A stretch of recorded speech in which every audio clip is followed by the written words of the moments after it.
Inside Football is proud to have Joey as our presenting partner. Nicotine with a quick hit, long tail, in the strength of your choice. As a thank you for being part of Inside Football's crew, we teamed up with Joey to give you a 35% discount on your first order. Get it all at meetjoey.com/football. From a perspective, having Myles, and let's just throw in for fun, Aaron Donald coming back. Right. How much does that change what you need to do on the back end, knowing what they're doing on the front end? Yeah, my job really is just to not F up, honestly. You know, like it's You're not the curse here. yeah, you know, it's like all the attention is on them, and you know, at the end of the day, you just have to do your job and let those guys. You know, that's two, which is I think it's unheard of, two potentially defensive players of the year up front. Correct. Which is, I mean, incredible. You know, two guys that can honestly go down as maybe some of the best defensive players ever. There's No two, question. you know, we know Aaron's gonna, So it's like I was saying, is, you know, just do my job, let them go do what they do. All the attention in terms of where they're going to slide the protection. Now you got to pick between the two. Right. You know, we are if we were just Myles, obviously we know where the slide's going to go to. Correct. But you get, you know, AD and Myles, it's like pick your poison. So.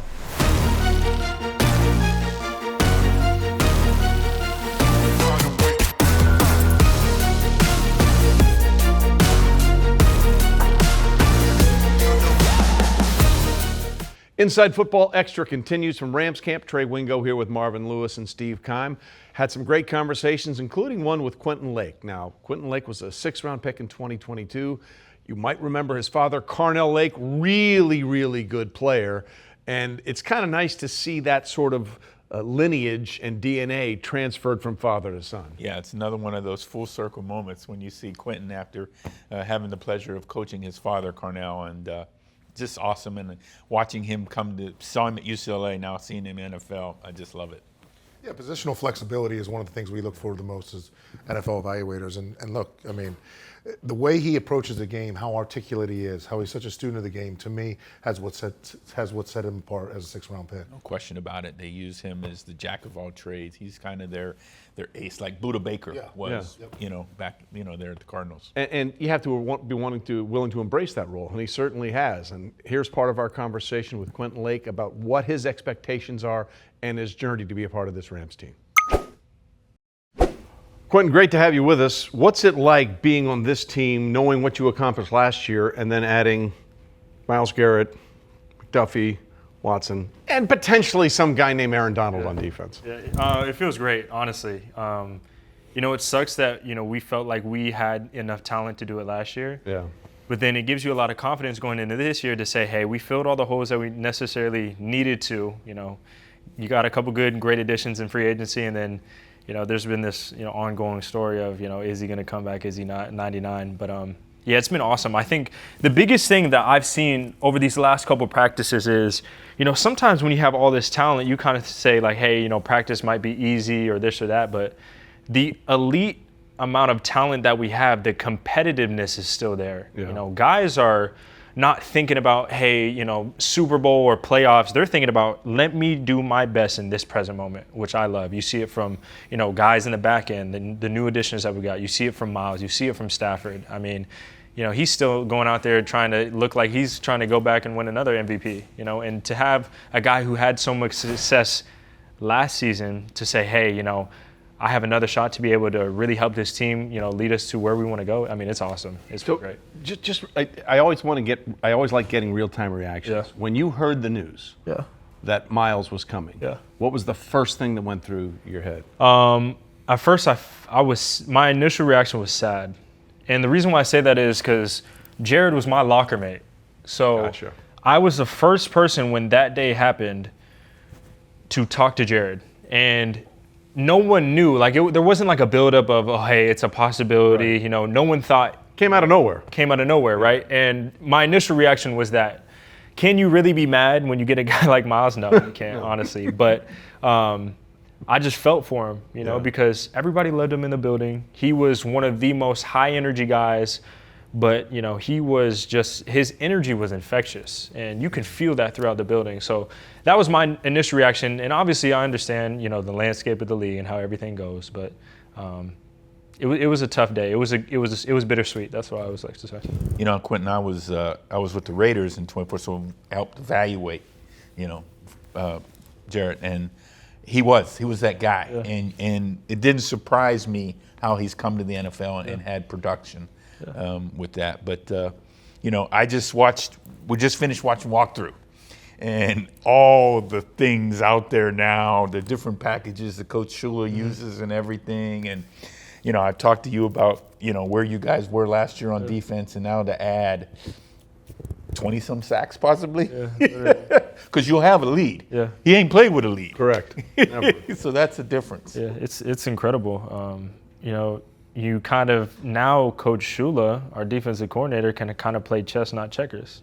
He can use all these different personnels. You can have a four down front with 7 DBs. You can mix and match so many different personnels, and then you could say, hey, I'm gonna put Trent inside. I'm gonna put Quentin on the number 2 week or whoever. There's so many possibilities now that you have when you bring in a guy like Myles, because and for us too as DBs, we know like, hey, the ball is probably gonna get out a little bit faster than you're used to too. So Correct. it's gonna be an adjustment, but it just goes to show that there's just so many things on defense that you could do now.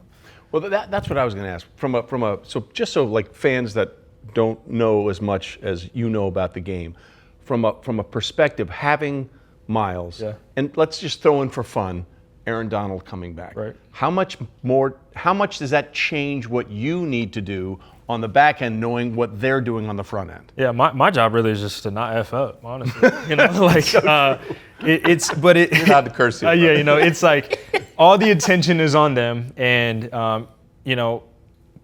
coaches always say this too, which is I think it's been pretty consistent. Is your back end is honestly as good as your rush. If you have guys up there that can get to the quarterback quickly, that can stop the run and rush the passer, like it makes our job incredibly easy. Now, like we were talking about, what can you do and what do you have to do? At the end of the day, you just have to do your job and let those guys, that's 2, which is, I think it's unheard of, 2 potentially defensive players of the year up front. Correct. Which is, incredible. 2 guys that can honestly go down as maybe some of the best defensive players ever. There's No 2 question. We know Aaron's so it's like I was saying, is just do my job, let them go do what they do. All the attention in terms of where they're going to slide the protection. Now you got to pick between the 2. Right. We are if we were just Myles, obviously we know where the slide's going to go to. Correct. But you get AD and Myles, it's like pick your poison. So Well, even with the slide going over to the Myles, like you're talking about, you line up at that nickel position quite a bit. Right. And so now you on a running back right now. Right. And then we can just pressure rush him. So, I can design some shit. I have some fun with this. Get my pass rush moves ready. Yeah. Get it rocking and rolling. On that note, in 2022, you were a 6th-round pick. You've been productive. You've shown positional flexibility. What is it that NFL talent evaluators missed about you? I think I got flagged because of some injuries. Honestly, when I was coming out of college, there were some things, going on that I had dealt with in college, and they were probably like, we don't know. But I also say this too, in 2022, that was probably the biggest draft class ever. Yeah. You had guys that took another year because of COVID, and kind of COVID messed up everything too. So guys that were graded 5, 6, 7 were really, 3, 4, 5. It was a little bit different. Draft. And they were calling me slow, and they were like, he wasn't super physical. And you hear those things, and you're like, for me, it was always, I'm just gonna go and prove all the people that believed in me right, but prove all the people that didn't believe in me wrong. And when I was coming into the league as a 6th-round draft pick, I was like, it's tough because 5, 6, 7, you're kind of in that, you're almost like a, undrafted free agent. It's very similar, and I was hurt. So my dad told me, funny story, he was like, Q, don't be surprised if you get cut. He told me that, and I was like, damn, but he said that's just, he just, thanks, Pops. He love you. He shot it to me straight. He's like, be prepared for anything. And in that moment, I told myself, I said, I'm injured, but what can I do? And that's when I learned every single back end position. I learned dime, I learned nickel, and I learned both safety spots, and even corner too. So that when my body was ready and I was able to come back, it was going to be easy for me. Certainly has worked out. So, last thought here. What would it mean for you to be a part of a team that wins something called the Lombardi Trophy in the place you call home? Because that's the expectations for this team now. Yeah, I'm glad you asked me that question because I've thought about it a lot. You know, I get to have my family come to all these games. I get to have friends and family. You know, I'm very blessed, and I've always said that. You know, to be able to grow up and be in the same area where you went to middle school, elementary, high school, college, and now you're playing in the NFL. I mean, that's a blessing that nobody can take away from me. But more so than that, it was, you know, I want to do it for the guys that have been in the league for a long time that never really got the chance to go. You know, I looked at the faces of all the players in the NFC Championship after the locker room we lost. I said, and it, you know, I felt like I did them a disservice because we didn't win. Yeah. And now we have another chance, and I always say there's always another year. And, you know, great things happened last time that the Super Bowl was in, you know, LA, but I want to do it for those guys. You know, there was a point in time where I felt like, hey, I needed to accomplish all these things for myself, whether it was, you know, the accolades or, you know, the Pro Bowls, All Pros, captain, whatever. But I think this year it's how selfless I can be to say, I want to do it for, you know, the coaches that pour into us, the staff, the training staff, because that reaction and that sense of joy and fulfillment that you get to not only go, but to win it, I mean, that's something that'll last a lifetime. And it's really about making the memories and the brotherhood along the way too. So I'm doing it for that reason this year. You know, all the other stuff, you know, if I'm able to do my job and make plays, all that other stuff will come. But that's what I'm focused on. It's a great answer. It's a great answer. Thanks for being with us, man. Appreciate you guys so much. Thank you, Quentin.